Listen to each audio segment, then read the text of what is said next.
Alors l'association s'appelle l'association FANA.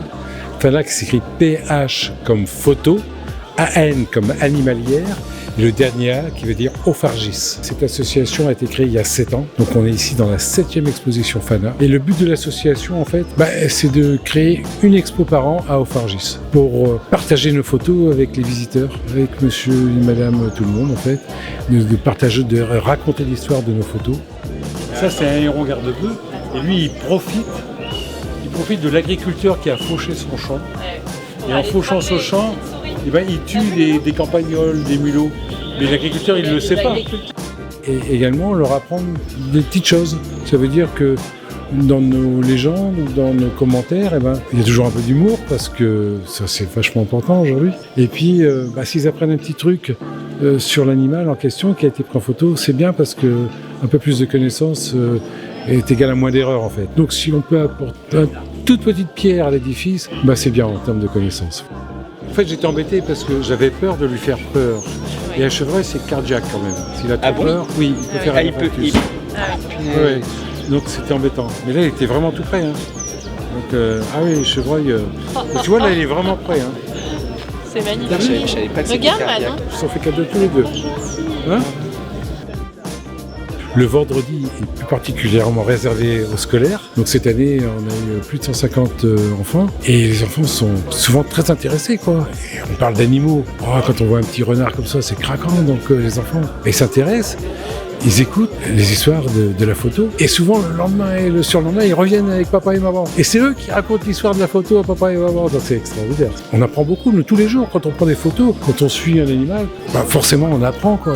Énormément. Et on est parfois surpris, quoi. Et si on peut transmettre le peu qu'on apprenne aux gens, c'est top, quoi. Et en fait, ça, c'est la maman. Et ça, c'est les 3 petits. Riri, Fifi et Loulou. Et Loulou, il est caché, là. J'en ai entendu parler hier soir. Et en fait, là, le papa, il va à la chasse, il va chercher des campagnols, etc. Il ramène à la femelle, et la femelle distribue aux jeunes. Aujourd'hui, nous sommes 21 adhérents FANA. Il faut savoir que les adhérents FANA sont pour la plupart de la région, et ils sont choisis quand même. Ça veut dire qu'on est assez strict et exigeant sur les photographes. Il faut avoir un bon esprit, déjà. Ça, c'est le plus important. D'aimer la nature, d'aimer ce qu'on fait, et de le faire... avec beaucoup de respect pour les animaux et pour les gens, encore une fois. Le but de l'association, c'est vraiment de créer cette exposition une fois par an. Ça, c'est la première des choses. Ensuite, de partager avec les gens pour amener un peu plus, pour aider un peu plus la nature. Et puis de garder un bon esprit. Voilà. De faire les choses le mieux possible sans se prendre au sérieux. C'est vraiment le but de l'association. Il y a des gens qui ont fait déjà des grosses expositions, qui ont beaucoup de résultats, beaucoup de belles photos. Et pour nous, on est content quand on voit... il y a Jérémy Villet, par exemple, qui est un photographe pro, un jeune, qui est venu voir notre exposition. On est content d'échanger avec lui, de parler un petit peu de la construction de nos photos et surtout de voir qu'il porte intérêt à regarder nos photos. C'est un vrai plaisir. Ouais. Et puis, il y a énormément de gens qui sont intéressés, qui posent des questions, savoir pourquoi on a fait ce choix-là, et on rentre techniquement dans des problèmes concrets de réalisation d'images qui est posée. Toute la neige est venue se poser dessus et après mon fond voilà. Suffisamment éloigné, donc on a le flou sur le...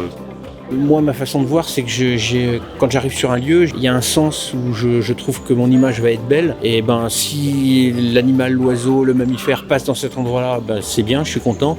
Et s'il passe plus loin, j'ai moins le sens de mon image, donc ça prête pas intérêt et je fais pas d'image, quoi. Alors on est un groupe de la Ligue pour la protection des oiseaux et donc notre groupe en fait n'est pas un groupe local mais un groupe thématique, c'est-à-dire qu'on ne s'occupe que des rapaces nocturnes. Donc on officie en fait dans les 50 communes du sud Yvelines. C'est un rôle de médiation, c'est de construire des nichoirs, de les poser, de suivre le contrôle, faire le contrôle des nichés et puis d'assurer la maintenance si besoin est, quoi. Nous avons donc des tubes anti-prédation avec le terrain d'atterrissage. Le système du tube va se mettre comme ça penché et pour remonter la pente à l'intérieur, on a un morceau de moquette qui permet donc à la chouette de remonter à l'intérieur des nichoirs. Donc ce système permet d'éviter aux prédateurs que sont la fouine ou la martre de rentrer à l'intérieur de nos nichoirs. ce qui est passionnant, c'est les sorties nocturnes. Donc nous, en préalable, avant d'organiser des sorties nocturnes avec du public, on fait de la prospection pour savoir où se trouvent les chouettes. Après, on organise un circuit avec des zones en forêt, des zones dans la plaine, des zones dans les hameaux. Et donc, on va faire entendre les chants de ces chouettes au public, mais on va surtout les faire voir, puisque les chouettes nous approchent à peu près entre 10 et 4 mètres de distance. Ce qu'on appelle de la science participative. Donc tout le monde, pendant la journée concernée, alors il y a une date qui est fixée, Oui. donc on est tous en même temps, le même jour, etc., au même moment dans toute la France, à regarder À relever, ce qu'on voit. qui on a dans le jardin. Les chiens, on les prenait, on les mettait sur la table. Et pour les chiens, le fait de mettre sur une table, c'est le veto.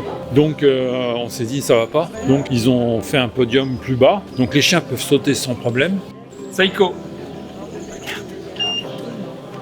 Saïko. Je laisse mes flashs comme ça. Ils sont réglés pour tout. Et puis d'un côté, j'ai un réglage pour ouvrir en 2.8 et je suis à 64 ISO. Et puis l'autre, 6.3, où je suis à 200 ISO, qui me permet d'avoir une plus petite ouverture, une grande sensibilité, plus grande sensibilité. Regarde. Putain, les couleurs sont super, la netteté et tout. Bah, de toute façon, vous êtes pro. Hein. Et puis quand il y a des jeunes qui s'intéressent comme ça, c'est trop bien, quoi. Rencontrer une expo comme ça, rencontrer des gens qui font des photos comme ça, ça aurait été extra, quoi. J'aurais été aux anges, quoi. Est-ce qu'il y a une retouche ou pas Non, pas du tout. En fait, tout ce que tu as là, en fait, c'est fait à la prise de vue. C'est-à-dire que là, devant, tu as de la neige. Après, au milieu, tu as ton sujet. Et beaucoup plus loin dans le fond, tu as le fond de ton image. D'accord. Et c'est ce qui donne La seule chose que j'ai faite moi, c'est en post-traitement, il était un petit peu plus sombre que là. Et pour donner plus de douceur à l'image, j'ai lissé un peu l'image. Voilà, c'est tout. Par les temps qui courent, on a les portables, les écrans partout, etc. Transmettre la nature autour de chez soi, tranquille, peinard, pas dans les embouteillages. C'est un bonheur, quoi. Surtout qu'il y a plein de trucs autour de chez nous.